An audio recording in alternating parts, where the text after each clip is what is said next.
Hello అండి. Lunch బాక్సుల్లోకి క్విక్‌గా అయిపోయే చిక్కుడుగాయ టొమాటో కర్రీ.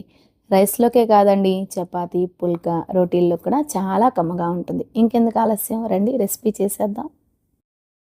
ముందుగా స్టవ్ మీద కళాయి పెట్టుకొని 3 టేబుల్ స్పూన్ల ఆయిల్ వేసుకుందాం. ఆయిల్ వేడైన తర్వాత సన్నగా కట్ చేసిన ఒక మీడియం సైజ్ ఉల్లిపాయ, 4-5 పచ్చిమిర్చి చీలికలు, 2 రెమ్మల కరివేపాకు. ఇప్పుడు ఉల్లిపాయ రంగు మారేంత వరకు వేపుకుందాం. ఉల్లిపాయ ఇలా రంగు మారితే సరిపోతుందండి.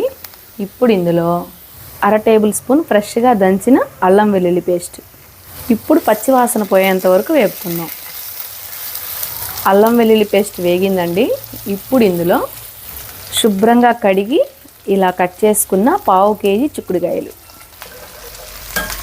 1/2 టీ స్పూన్ పసుపు. ఇప్పుడు స్టవ్ని మీడియం ఫ్లేమ్లో పెట్టుకొని ఒక 2 నుంచి 3 నిమిషాల పాటు ఫ్రై చేసుకుందాం. అప్పుడు చిక్కుడుకాయ అనేది పచ్చివాసన రాకుండా ఉంటుంది. 2 నిమిషాలు ఇలా వేపుకున్నాం కదా. ఇప్పుడు ఇందులో 1 టేబుల్ స్పూన్ కారం, ఉప్పు కారం అనేది మీరు తినేదాన్ని బట్టి వేసుకోండి. 100 గ్రాముల టమాటా ముక్కలు, చిన్న సైజు టమాటాలు అయితే 2 వేసుకోండి. 3/4 టేబుల్ స్పూన్ ఉప్పు. ఇప్పుడు ఇందులోనే 100 ml నీళ్లు పోసుకొని ఇలా కలుపుకున్నాం కదా. ఇప్పుడు స్టవ్ని మీడియం ఫ్లేమ్లో పెట్టుకొని మధ్య మధ్యలో కలుపుకుంటూ మూత పెట్టి ఒక 5 నిమిషాలు ఉడికించుకుందాం. చిక్కుడుకాయలు ఉడికేలోపు ఇప్పుడు ఒక మిక్సీ జార్ తీసుకొని ఒక 15 జీడిపప్పు, 20 గ్రాముల ఎండు కొబ్బరి. మీ దగ్గర జీడిపప్పు లేకపోతే జీడిపప్పు ప్లేస్లో నువ్వులు కూడా వేసుకోవచ్చండి. ఇప్పుడు కొద్దిగా నీళ్లు పోసి మెత్తగా గ్రైండ్ చేసుకుందాం. 5 నిమిషాలు అయిపోయిందండి. ఇప్పుడు ఇందులో మనం గ్రైండ్ చేసుకున్న ఈ జీడిపప్పు కొబ్బరి పేస్ట్ని వేసుకుందాం. టీ స్పూన్ జీలకర్ర పొడి, టీ స్పూన్ ధనియాల పొడి.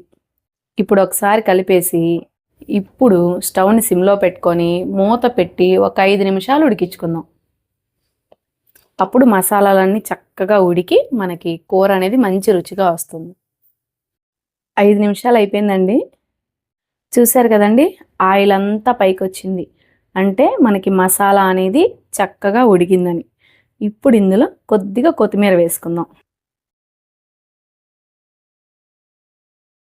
ఈ కూర ఉడకడానికి నాకు కరెక్ట్గా 13 నిమిషాలు టైం పట్టిందండి. చూసారు కదండి, చాలా సింపుల్గా లంచ్ బాక్సుల్లోకి ఇలా చిక్కుడుకాయ కర్రీని ట్రై చేయండి. చాలా బాగుంటుంది. కావాల్సినంత గ్రేవీ వచ్చింది. రైస్లోకే కాదండి, చపాతీ, పుల్కా ఎందులోకైనా కానీ చాలా కమ్మగా ఉంటుంది. మరి మీరు కూడా తప్పకుండా ఒకసారి ట్రై చేసి అది ఎలా వచ్చిందో కామెంట్ సెక్షన్లో చెప్పండి.